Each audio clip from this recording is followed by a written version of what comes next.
What's going on, people? This is your wolf in the den, the beast in the east, trying to make sense of the mess from the west. Wow, yesterday, Chelsea versus Arsenal. Where do we start? What an absolute mad game. And to try and help make sense of things with me, I have a slightly unwell, but he's soldiering on, Latimer's Prime. Introduce yourself, my brother. Yeah, what up, everyone? Um, sorry, I'm sick. I'm Prime, um, Chelsea fan.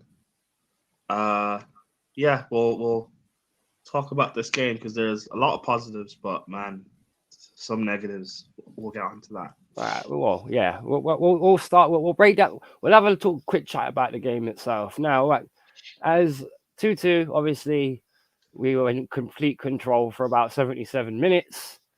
Uh, Poch made a substitution or two. Understatement. He made a lot of substitutions. About 4 or 5, all up front, more or less. And it kind of disrupted the rhythm of the game because he took Palmer and Sterling and all them lot off. And then obviously Arsenal did what they did. But it's not just about the substitutions. What did you make of the game as yourself, my friend? What did you think of it, Latimer? Honestly, I was quite surprised. I knew we'd turn up. I, I kept thinking, you know what, we'll lose the game 2-1, 3-1, but we'll turn up and we'll give it a fight. We won't get battered. Arsenal fans Mm, will batter us. That was never going to be the game. I thought that we'd fight, but we'd narrowly lose, but we'd compete. Um, we started from the off, pressing them on the front foot.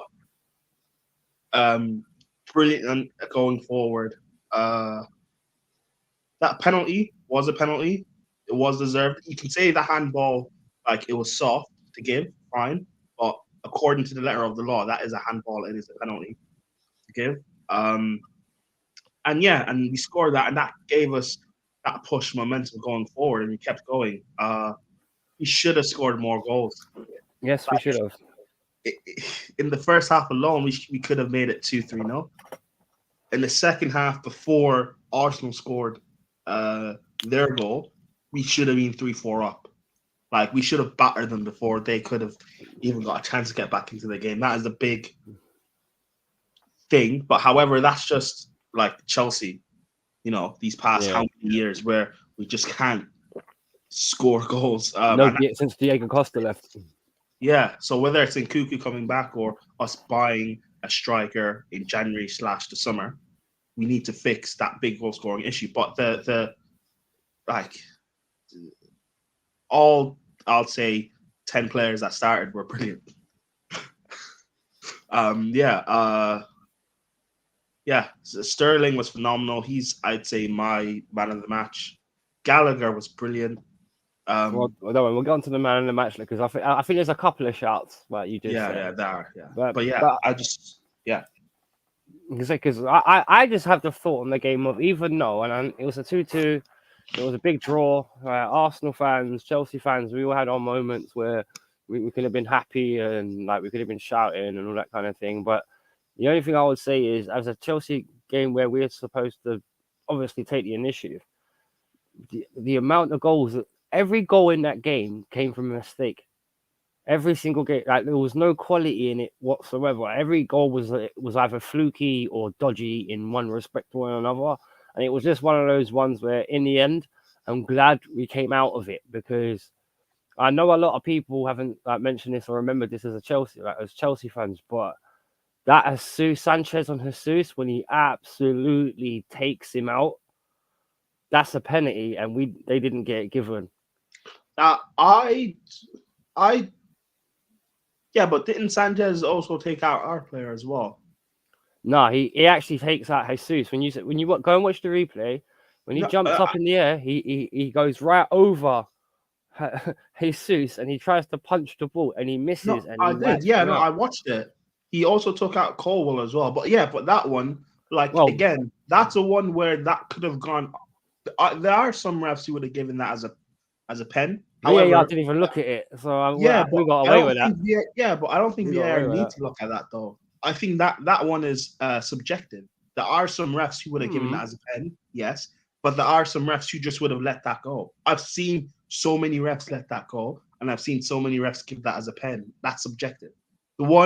Our penalty that we got, that's not a subjective pen. That is a handball. No, his arms. Yeah, I see his arms straight out. Yeah, I know. Yeah. So it's just a difference in, like, again, on another day, would a ref have given that? Sure, but like, oh yeah, I've seen him. We can't. That one can't be the. And yes, Chelsea fans, like, if that was against, if Raya clattered, we'd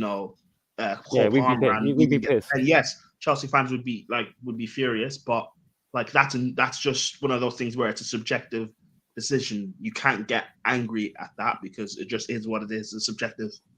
Yeah, it could. Yeah, it's one of those ones where there was a couple of decisions. There's another one they got away with. Did you see when Tomiyasu grabbed Raheem Sterling when he tried to run away from him, and he proper and he proper hugged him, and then when the ball went out because Sterling was cuddled, like they gave the throw on the other way. It was just like what? Yeah, I know. But like again, I don't have a problem with how the ref the game. To be fair, I think he let a lot of things go, but that was for both sides.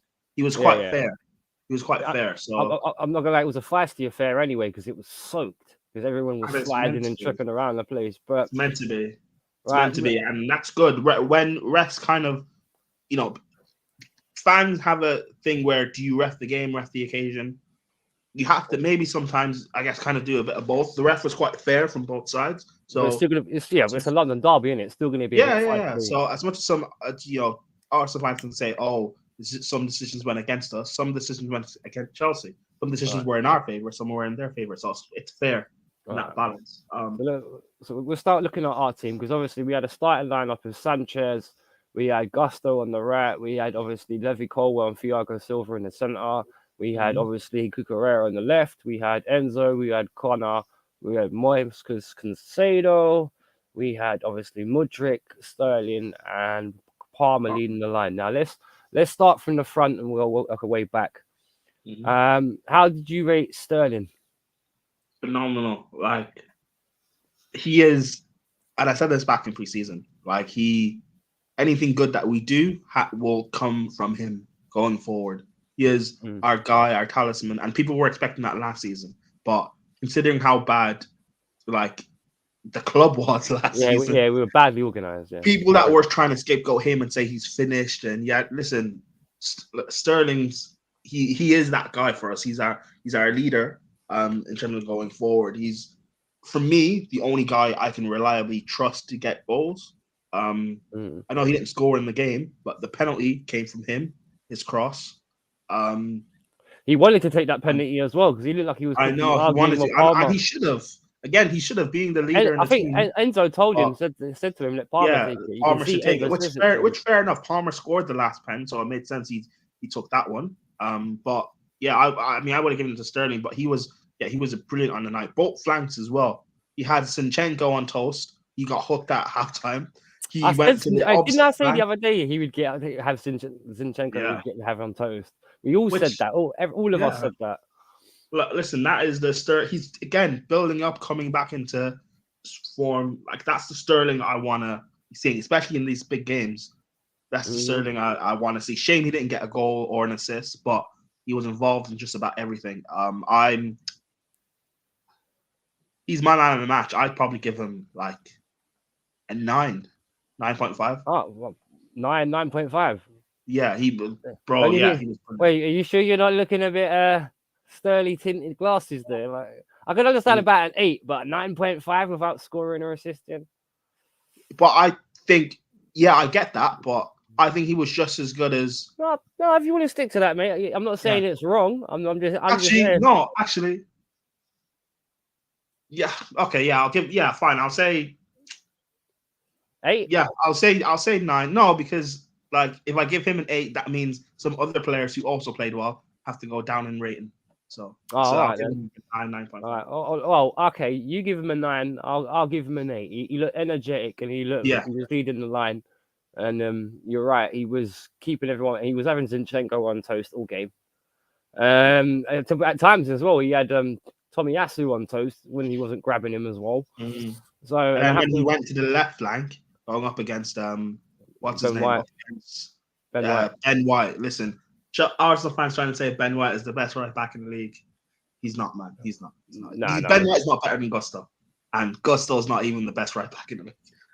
Well, I'm not being funny. If we can get Reece James fit continuously, we kind of said this a couple of weeks ago when Gusto came in for Reece James that we'll see if Gusto could do it. And for a 19-year-old guy and a 20-year-old, he looks solid there, man. He looks like he belongs. He looks like he does. belongs. He does. But we'll get to Gusto. But yeah, well, so we got 8 and a 9 for Sterling, for myself and Adamus, and now let's go to Cole Palmer. Brilliant as well. He was like, when I saw the lineup, I thought it would be Sterling false 9 and Palmer off the right. This guy was playing false 9. He played false 10. He was false 8 in midfield. He was everywhere, bro. Yeah, he was. That's why he was so hard to pick up. Yeah, scored the pen as well. He should have, arguably should have got a hat-trick. He should have scored in the first half again and should have scored in the second. Yeah, that shot. That I'm giving him 8.5. You're going to give him 8.5? Yeah, an 8.5. He was brilliant. You know what? I'll tell you what. I'll go with that. He was versatile. At 8.5, he was versatile. He was shifting. He was, as you said, getting into the 9, 10, and even sometimes the 8 position. And that's why Saliba and Gabriel couldn't pick him up, because every time they looked to find him, he weren't there anymore, literally.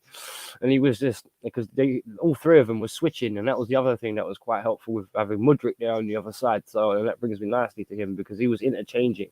That was the thing, and that's the one thing we haven't had at Chelsea in a long time. Players that can interchange your positions and you don't notice. Right, where it's just okay, it's someone else on the right now, and they can carry the. And that's one thing I think we haven't had in a long time, since like we had like Mata and Oscar, you know, that sort of interchangeability. Mata, Oscar, Hazard was the last true. Yeah, you see what I'm saying about the trio. And when you had Fabregas as part of that, and then Pedro joined that when we had that title winning side. But I like it. Because it just showed a lot of versatility, a lot of dynamic, and literally. Their world-class defense, we made it look very stupid at times. But yeah, fair enough. Well, so that's 8.5 for us on both. Mudryk. I think Mudryk had a brilliant game. I know the game will be remembered for his goal, but off the ball, he was like in the first half. He was getting. I didn't know Mudryk was that tall. He was getting balls pinged up into him and holding the ball up and flicking it on. Like, his work rate was exceptional. Whenever Gallagher would press and go forward, he would drop and tuck into the midfield. He was brilliant. I'm giving him an 8. Like, he didn't put a foot. It's a shame he's not fully 100% fit to play. Like, he got hooked, I think, in the 65th minute. If he had stayed on for an extra 10, 15 and pushed into the 80th minute, and then we take him off, maybe that would have made a bit of a difference, and we could have potentially got a third. But like, yeah, I think it's brilliant, and I like the fact now that he's playing, because that's all I wanted since the start of the season, or since actually January. We don't know, Chelsea fans saying that he's not good.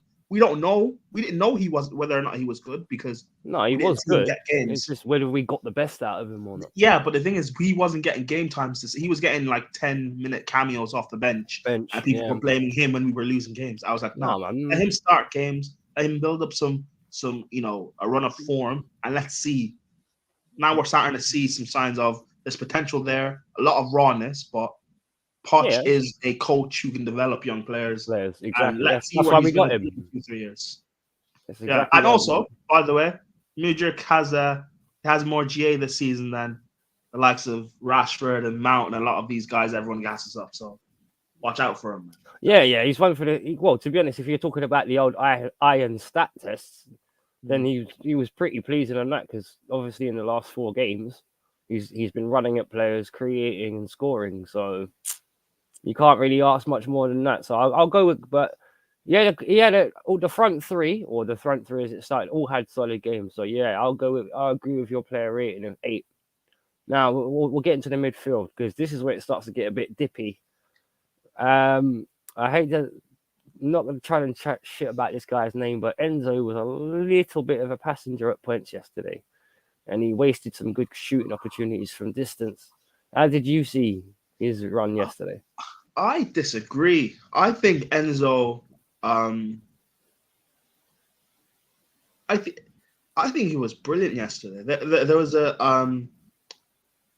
he kept things kind of like ticking in the midfield. He was able to play out of presses and stuff. I was seeing him like the ball and kind of play out between 2-3 players and stuff. The ball stuck to him like glue. Yeah, he didn't give the white ball away. I'll give him that. Yeah. You're saying he missed out on a few shooting opportunities. Yeah, I guess, but he's not a guy that will shoot from distance. He's but I think a lot of people need to get not everyone's a Gerrard or a Lampard or a Ballack or someone who if they get even a sniff of a goal or of a chance on goal, they'll shoot from 30-40 yards. Not Oh no. every- What I'm saying is there was a couple of times when he tried shooting from outside the box, like in the second half when he should have passed. When he tried to shoot, you mean? Oh yeah. No, yeah, I heard that. Because that's one thing I liked about him. Because whenever you saw Palmer doing it when he was on the outside of the box, he would pass to someone else and keep the move slow. Every time Enzo got, he would either shoot, and every time that guy shoots, it goes over. Yeah. Oh, that's what you mean. Yeah. Yeah, I hear it. You still have your performance. If you still believe he was like an 8.5, fair enough. I'm just saying there's one or two things because he was good, he was solid. I'll give him at least a 7. But one thing in terms of he was doing, but in terms of realistically, he's supposed to be our most talented midfielder. So it's just like you want to see that talent, isn't it? Like maybe. I think it is. I mean, I saw it. I know what you mean by like maybe some opportunities he should have passed instead of shooting. But I think he is our most talented midfielder. The only thing I'll say, the only big thing I'll say, and which maybe it's not even necessarily his fault because he's not the reason we conceded, but we'll get onto this player later. The Rice goal where Sanchez was just aimlessly playing out of the back. Yeah, I don't know who Sanchez was trying to pass to. Was he trying to pass it to Enzo and he wasn't aware, or was Sanchez just being lackadaisical with the ball? I don't know, but Enzo was quite close enough to get the ball to get that pass in the first place. But I can't really blame Enzo because I think that's just Sanchez just being a bozo. Yeah, he was being complete. But yeah, I guess. I mean, I'll say 7.5. Do we agree on that? 7.5?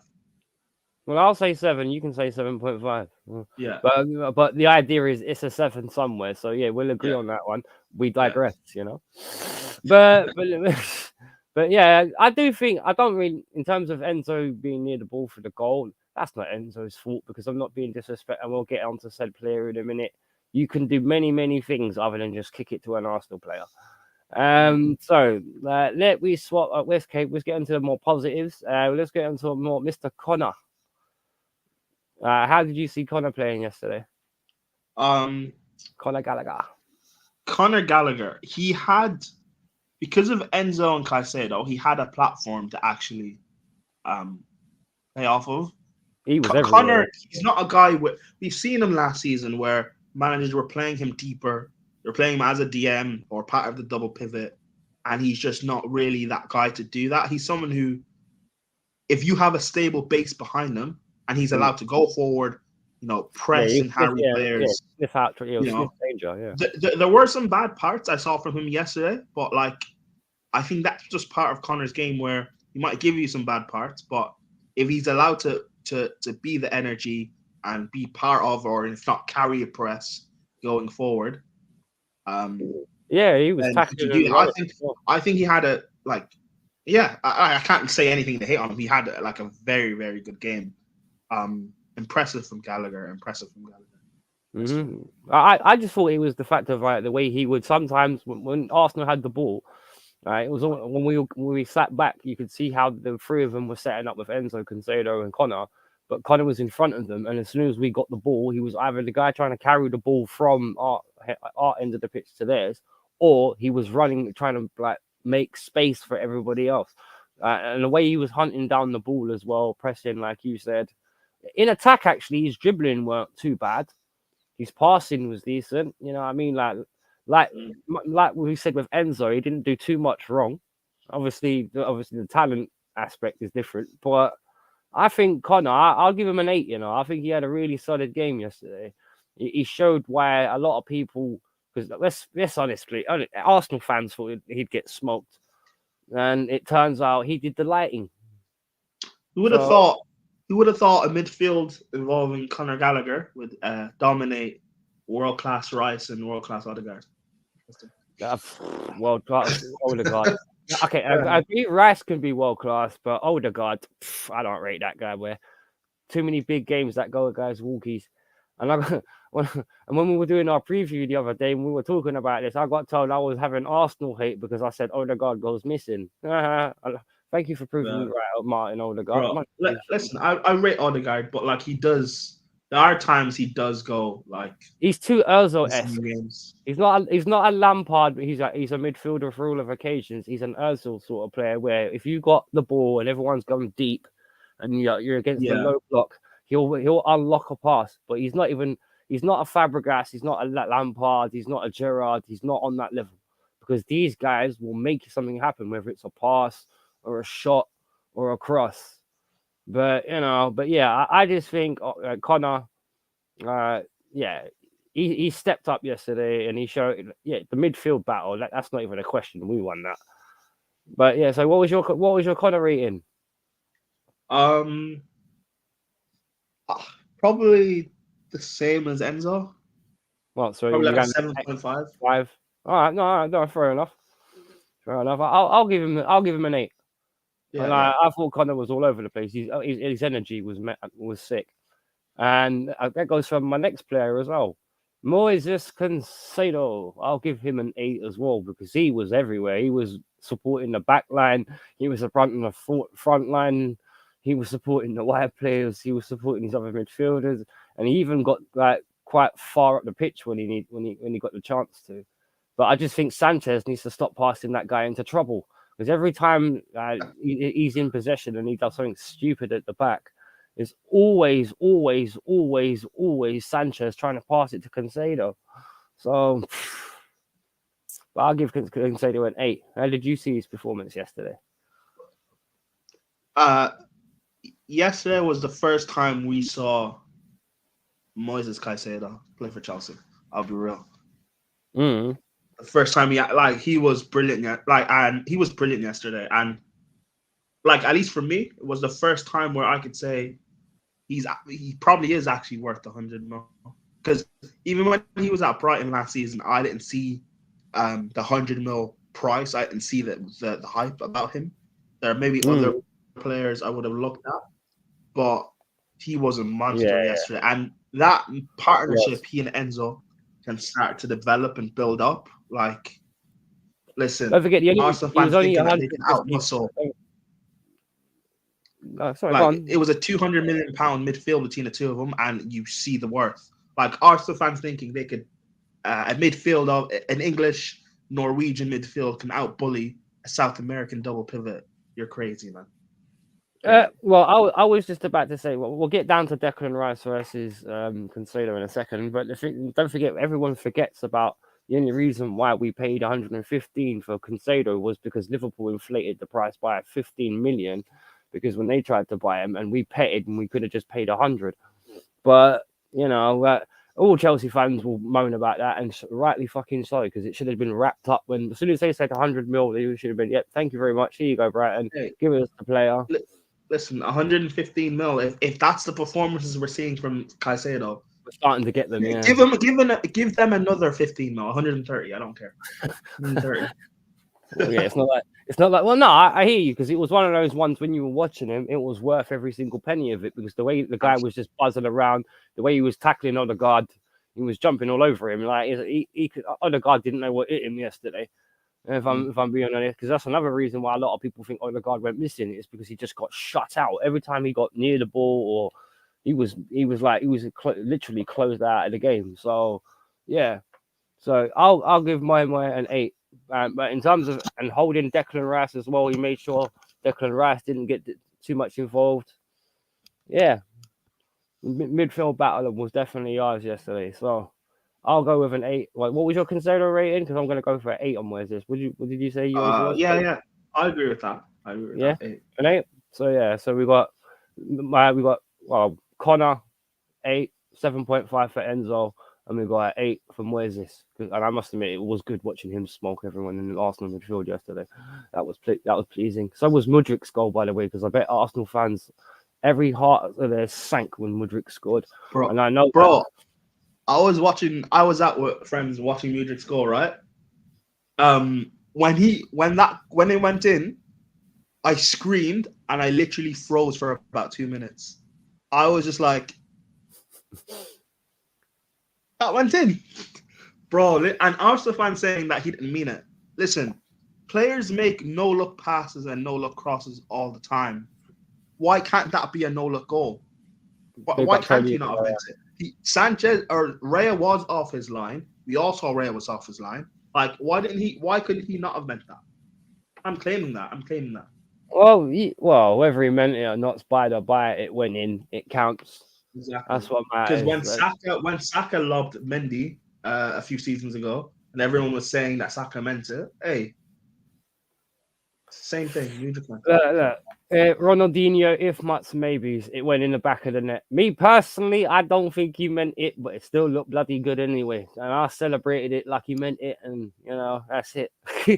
Right. Hey, for banter purposes, like he meant it. But banter, but hey, look, as I said, just when they panned across the after he scored, and you saw the look on the Arsenal fans' faces, and I saw people like Ola's reaction. Ola from the fight, he was like, yeah, my heart sank.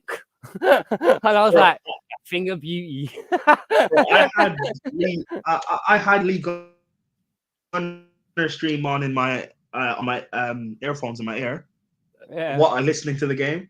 It was amazing. He went quiet. I bet he went quiet. Or did he lose his shit? The way we dominated that game, Lee Gunner had his hoodie on. Time. Oh, it was brilliant.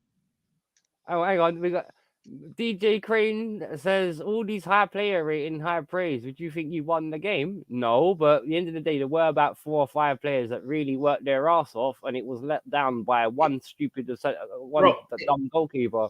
It's about, we're praising in terms, because we were being told we get battered. That's true. Every Arsenal fan thought he was going to come to the bridge and win. I know rivals wanted us to win to shut up the Arsenal fans, but realistically, everyone was saying we not us and Arsenal. Forget what everybody else. We'll just stick on the 2 teams that are relevant, Arsenal and And Arsenal were going to walk through us. That's exactly. And the fact of we not only just turned up, we played as if we were a challenging team. We may not have won, but for 80 minutes, you were completely second best. And also, this is completely second best. And for me, part of my ratings is the fact of hopefully we use this as a platform to build off of and go forward. Well, put it if we put in this performance against Brentford, against Spurs, etc., City. I'll keep it Arsenal and Chelsea relevant. Look at it this way: if Arsenal can say that being top 93% of last season, was progress towards the winning the league this season, then I tell you what, being top in one match for 80 minutes will help us up for the rest of the 90 minutes as the season goes along. It's momentum building. Is that not fair? I think it is. I think that's bang on fair. Otherwise, how can you? We're not allowed to use one game, but you're allowed to use a season. In that case, you're being a bit of a hypocrite. But never mind. Moving on to the defense. Right. Arsenal fans, hypocrites? Never. Well, no, but I know 1 or 2 hateful ones. Tony in the chat, if he's still there. I love him dearly. He's a great dude, but he was one of the few that I can't believe we didn't win yesterday. We should have wiped the floor. Whatever. It's like, all right, steady on. But let's get to my player of the match yesterday. Actually, no, I'll debate that one. Gusto on the right. Battling Martinelli your game. How did you see it? Wait, Martinelli played? Yeah, that's who Gusto was marking. You sure? Yeah. I didn't know that he played. Oh, my bad. Hey, Gusto, I've been telling Chelsea fans when we signed him in January, no need to worry anymore about Reece James being out injured. I said, and even though I didn't do the preview with you guys have it in the group chat. I said Reece James shouldn't start this game. We shouldn't worry. We've got Gusto. bro, he belongs. He shows he Yeah, belongs in this Prem. he was serious today. Probably should have been aware for the second, the Saka cross to The the Trossard back goal, post for Trossard. Yeah, But yeah. again, He did actually look again, and see him, but he just didn't move. He didn't pick him up. I know he should have been more aware, and that's on him. But again, and we'll get on to Sanchez because we'll have a lot to speak on him. I'm expecting a world class goalkeeper to save that. If that's Czech or Courtois, they save that. Kepa to save that. I expect exactly. any goal. I'm not being. Watch the goal again. It goes through his hand. Exactly. Listen, when you look at the top goalkeepers, if you want to keep it Chelsea and Arsenal related, Courtois, Czech, Lehmann, those they all saved that. They all saved that. They all would have saved that. Every single one of them would have saved that. You go exactly. So Cudicini, you go through our goalkeepers, like even really dead ones like Pedley. Remember Mark Pedley back in the day? Like he would have saved that. Yeah. So as much as like we'll say Gusto should have been more aware, and he should have been. I'm not going to take that away from him. Yes, we'll come on to that later. If we have a quality goalkeeper and he saves that, no one's blaming Gusto. So, Gusto. Still, I'm giving him. Arsenal Czech ain't saving shit. We're talking Chelsea Czech. Bro, listen, Arsenal Czech was not as bad as what people will say. He saved them a lot. Many. Arsenal should have been much worse, but he saved them a lot. I'm saying Gusto. What, 8? 8.5? Let's give him an 8 because I don't think he was better than Cucurella. I think Cucurella was an edge above him, but let's give him an 8. I'll tell you what. One thing I will getting between Cucurella and Gusto. One thing I will say, I do think Augusto came up against a more fit Martinelli than what Cucurella did against Saka, because Saka didn't look right yesterday. He didn't. Yeah, true, but Saka is meant to be world-class generational star boy, so. Yeah, but they got a manager that likes to sacrifice health for performance, and it's not good because he argued. I digress, man. Well, it's not our problem, but I digress. But we'll switch over because when Reece James's health was being sacrificed, he being played even when he was injured. No rival said anything, so Yep, that's called fair dues. On the left side, you said Cucurella because we've both said 8 for Gusto. How would you rate Cucurella? 8. Listen, 8.5. Cucurella was brilliant, bro. And he was. Listen, on point. Chelsea fans that were getting onto him last season. Listen, this is our fullback. He was brilliant. He was. Yeah, he could defend them. He probably should have got an assist as well. He put in a brilliant ball that we made nothing of. I think in the second half. But he was brilliant defensively. And for people who were saying that, the previous games he didn't face anyone, even though he was playing at opposition. He now just faced one of the best people who were saying he's the best. Like you said, he shut down their star boy. People saying he's better than Salah. He's the best winger in the world, world class. Well, he didn't shut him down. He didn't shut him down completely because Saka still got an assist. Yeah, okay, true, but Saka did nothing. Let's be fair. Even because that's testament to what a good player Saka is. Because for me, he didn't look fully fit at all, and he still managed to whack in a quality ball. And Trossard, credit to credit, he finished it well, regardless of how bad. Yeah, true. But that Saka cross wasn't even Cucurella's fault. It was down to Madueke, who should have. No. I wasn't blaming that on Cucurella for the Saka's cross. I'm just saying about the tenacity of Saka to be still having a really difficult game, but still managed to chip in a cross that makes a difference. So hats off to him. No, nothing against Cucurella. I'll go with an 8 for him because for me, it's really hard to pick between Gusto and Cucurella. But I would understand if you crack an 8 for because keeping Saka quiet is hard. So I'm giving him Cucurella an 8.5. I'm so happy with the both of them, and I think we finally have 2 quality fullbacks again, both flank. I mean, obviously we have James, but while James is out, we're fine with Gusto, and now that we have Cucurella. Hopefully when Chilwell comes back, he's just not thrown into the lineup again. Chilwell, you got to earn your place back. I know you're vice captain, but you got to earn your place back in this. Well, let me say this is where I won't get onto Colwell yet. Thiago Silva. Best centre back on the pitch. Yeah, he was rock solid yesterday. I know Chelsea fans, for different reasons, but Chelsea fans say Silva shouldn't be playing. Some will say because he's finished, and others will say because we should be building towards the future. Bro, listen, in big games, we need him. He was by far the best on the pitch. Yeah, he was the experienced one at the back. You know, we talk about Colwill. Chelsea fans will say Colwill's generational. I think fans will say Saliba's Colwill.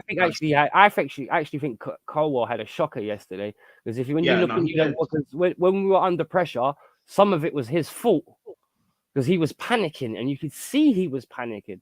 So, but Thiago was that rock. He was like when we went, because the thing is the composure in the team had gone, and when we made all those changes, and like Thiago, who was the opposite, like was always rock solid, and you could tell by the way the guy was doing what he was doing, because even when he was like blocking shots, he had made sure he had his arms behind his back, he tilted his legs in certain ways, so if it ricocheted, it went up and away from goal.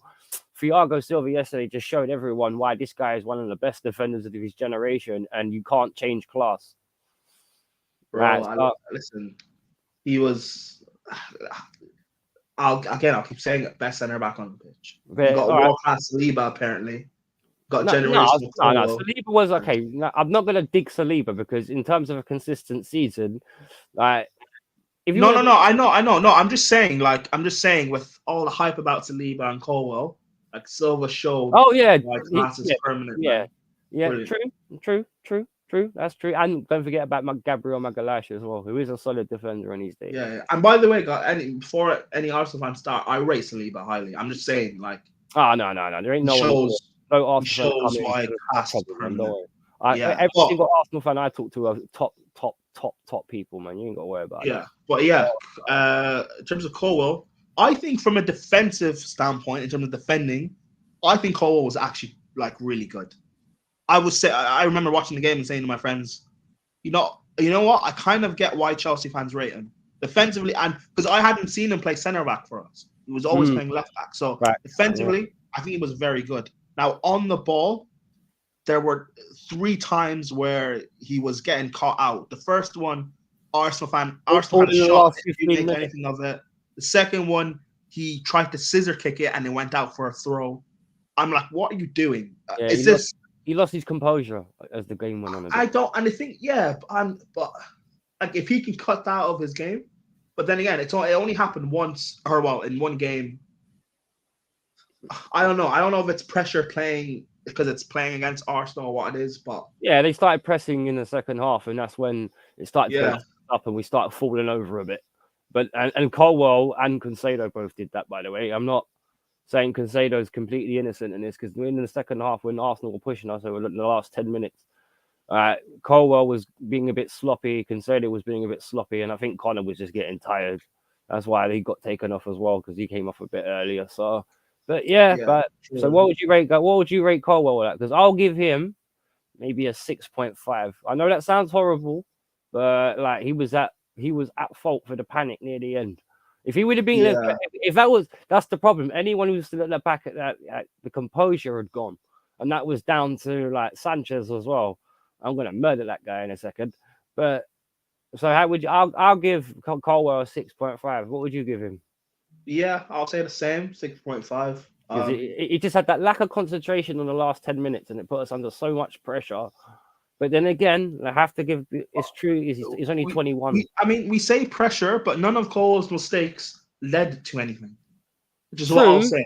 True, which is what I'm happy about. It's not as if his mistakes led to us. Oh no, it's not like he led to one. But I'm just saying, in terms of his confidence, nothing led to him making.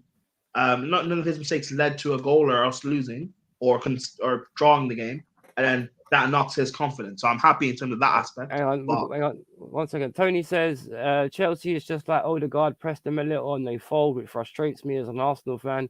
If Arsenal took the game to you from minute 1, then yeah. But the thing is, Tony, we didn't let you. We brought the game to you for 80 minutes.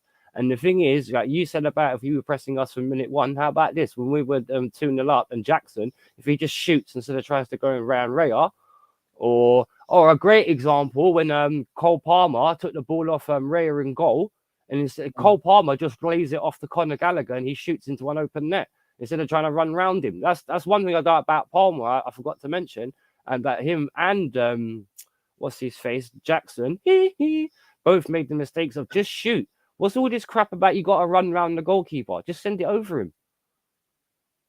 And that Palmer one where he takes the ball off Raya, and all he has to do, because Connor is in front of him when Raya's chasing him. All you got to do is just lay it off to Connor. Connor taps it into an empty net. So to be honest, okay, and I'm not trying to be horrible because I know Arsenal could have had a penalty. I acknowledge that.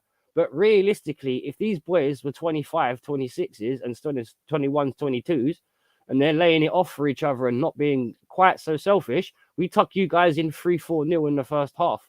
You never recover from that.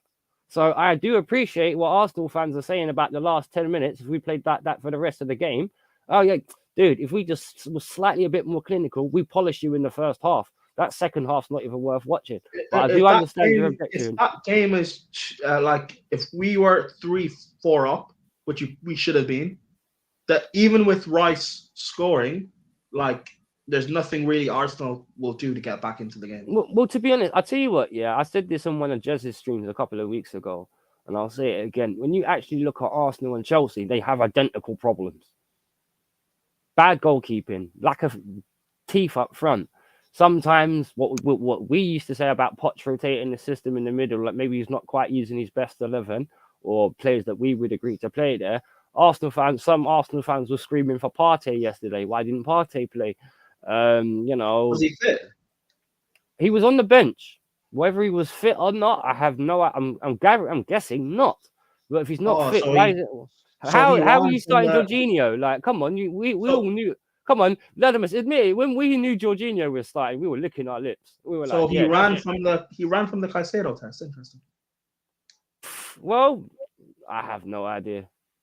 Yeah, but no, listen, like we can say if Arsenal had turned up or whatever, but we stopped them from turning up. Just before the international break, when Arsenal played City and they beat them off a deflected goal, Arsenal fans were saying that's Tony Claude for you. He's the only one that says they beat them up with a deflected goal. No, but that's the thing. When City fans were saying they didn't turn up, Arsenal fans said they stopped them from turning up. But we stopped Arsenal from turning. Well, for about 75 minutes, we stopped Arsenal from doing anything. Yeah. So the thing is with City. Okay, I know everyone will reference that, but the City game is a very specific case because literally, their main guy is Haaland. Haaland tried to come up against a brick wall called Saliba and a brick wall called Gabriel Magalhaes, and it just didn't work for them on the day. Obviously, on the day that Man City didn't have that much width, but Arsenal counted them. You know what I mean? And they got the result. Like, it doesn't matter if it deflects in or not, really. Because but that's my point, though. Yeah. I get your point. One didn't, like, it is what it is. Like, there's no point complaining about it.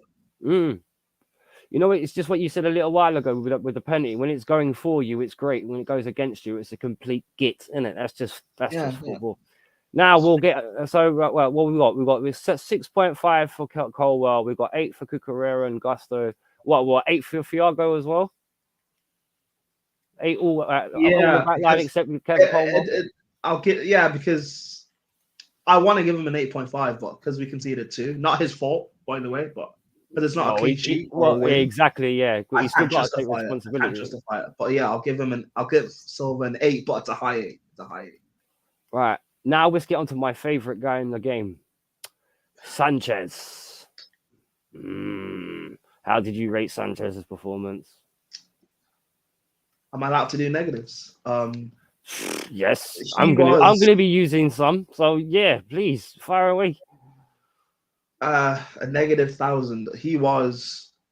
The thing is, he made some good saves and stuff in the game, but ultimately, when it actually matters, the first goal, the Rice one, that sloppy play out of the back. If that's Onana, we crucify him. If that's Kepa, we crucify him. Because it's Sanchez, Chelsea fans won't really say anything. No. And that's not the first time, by the way. This is not the first game he's done that in. Yeah, I know. He's done that in plenty of other games beforehand, but no one said anything.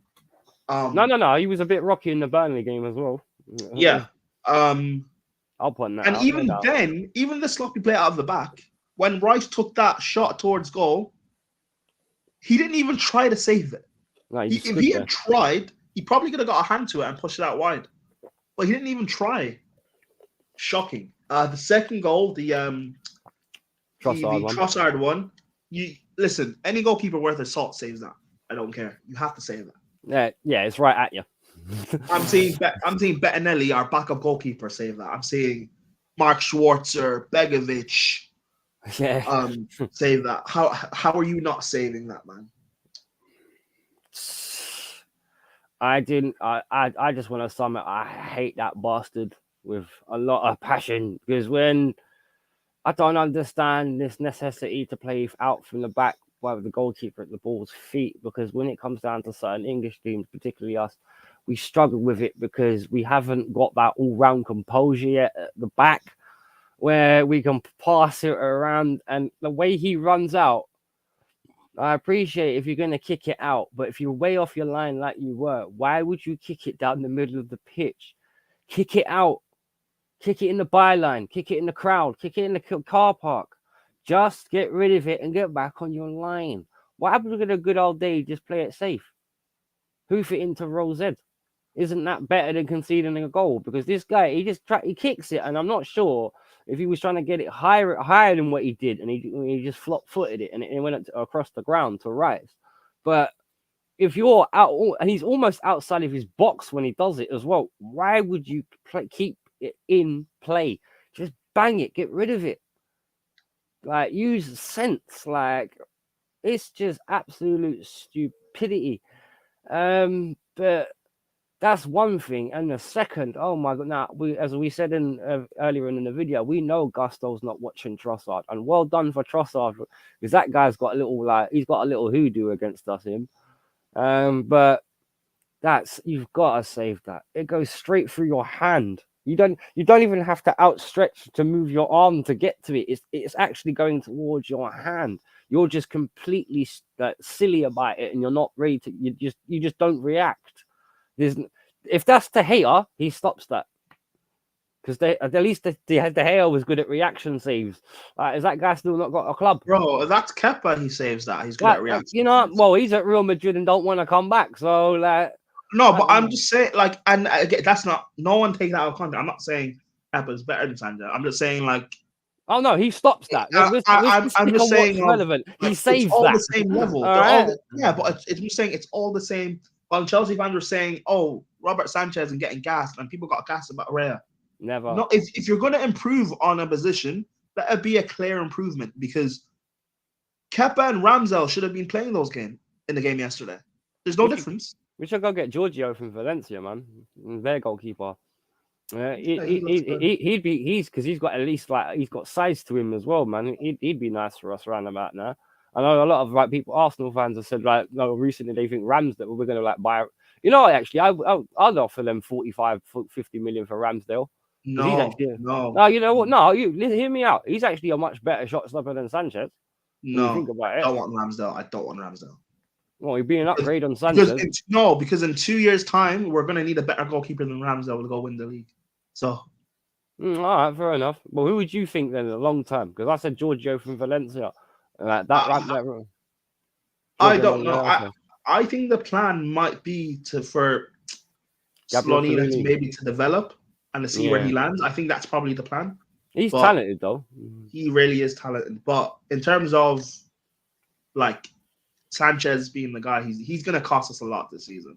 Yeah, you can see it, innit? He's going to turn certain wins into draws and certain draws into losses. When a goalkeeper should be doing the other way around. Well, I'm going to give my Sanchez rating is I'm going to give him a 0. He was the reason why Arsenal got back into the game. He was the reason why they equalised. I'm giving Sanchez a 0. What are you giving him? Giving him, an absolute 0. 0? Fair enough. Yeah. We'll move on to the subs. Nicholas Jackson. I thought he was all right. I understand him coming on. You come in for a bit of height, because we were, I think, starting to put in a few crosses into the box like 5-10 minutes beforehand. So come in with a bit of height and presence. He should have done better with that chance he had. I don't. He was caught. It was like he was caught in two minds, trying to figure out should I round Raya or should I try and chip him? And in the end, he did neither and got pocketed. Wait, hang on, Tony. What would you rate Arsenal's player? Arsenal's best player was Sanchez. What would you give him? An 8.5 or something? Is that Tony? What, Tony Barra? No. It's different Tony. That's the Tony Claw TV you're thinking of. That's not him. That's someone else. Okay. That's my Papa Wolf right there. Okay. No, but yeah, Arsenal's best player was like Declan Rice, and that shows because he wasn't even that good. I think Arsenal's best player was Trossard. I think he gets man in a match for them because he came off the bench and we first touched equalised. So. Oh yeah, no, but I'm talking in terms of the players who like started the game. All right, yeah, Declan Rice. Yeah, he was the only one that scraped a performance in the end. Yeah, not many Arsenal players can be happy with themselves yesterday. But so what would you give Jackson? 7? Did all right, but nothing special. I'm giving him a 6. 6? Well, for me, I'll give him a 5.5 because even though he didn't have a long time on the pitch, but his goal when he was chasing around with Raya. You need to take that shot, man, or at least send it over him. I don't. Premier League, you're not gonna get time to go around goalkeepers all the time, man. You need to learn to finish properly. For me, finish your dinner. So, but who else did we have? Come on, I need to check our subs actually, because I know did Madueke come on? I can't remember now. I think Madueke did come on, didn't he? He didn't really come on for long. Madueke came on. Well, he didn't really do much for me, did he? He didn't come on for long, did he? It was like 10 minutes. Madueke came on. He should have done better with the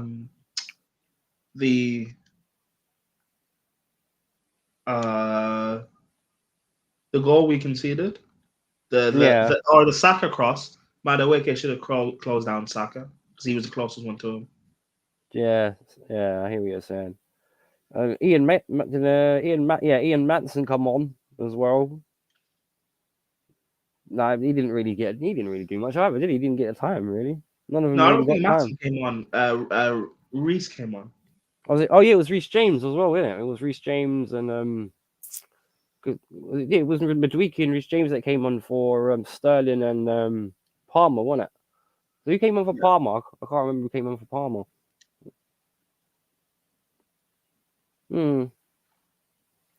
Yeah, but like Reece came on, which is fine, I guess. I didn't want him to really play in this game, but he came on, which is fine. I'm surprised that he didn't. I thought he'd come on and play right center back, and we'd play a back three.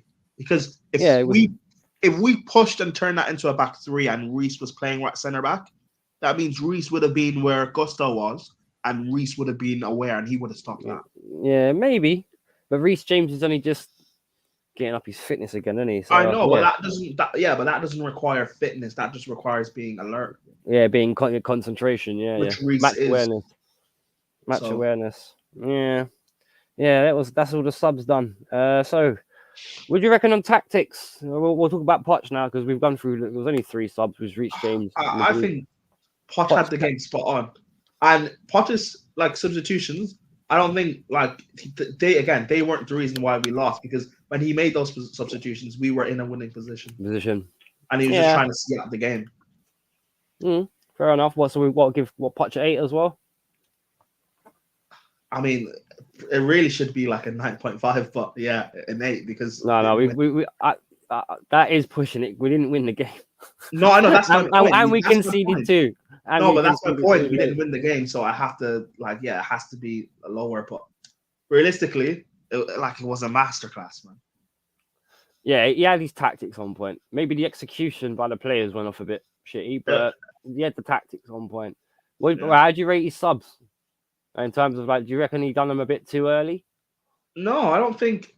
I don't mind, but I would have kept Mudryk on a little bit more. But again, Mudryk might just not be 100% fit to play full 90s consistently. So fair enough. But I would have took Mudryk off maybe in I would have kept him on for maybe 10 more minutes. Like in the 75th or 80th minute, I would have taken him off. But fair enough. Here's what it is. Man in the match. You've got a few. You've got Sterling, I know Palmer won it in the game. Yeah, either one of those two, really. Yeah. I mean, if we had won the game, you shamelessly could have said Mudryk. What about Cucurella? Yeah. My man in the match is Cook. I'm a defender. I'll go defenders union here. I'll go Cucurella as my man in the match. I'll go defender. If you want to go for an attacker, entirely up to you. No. Cucurella is also up there as well. He was brilliant. So again, you've got quite a few players because of just how we all performed. But again, it's a shame because we didn't get out with the win. True, we didn't, but we got lots and lots of be positive about. Obviously, the goalkeeping is something we need to look at, but that's not going to be a problem with every single team because not every single team is going to come and try and press us like our Arsenal did. There are going to be teams that come in and sit there with low blocks, so that's not going to be the problem all the time. So yeah, there's lots of positives. We competed well with Arsenal. I know it left a bitter taste in Arsenal fans' mouths.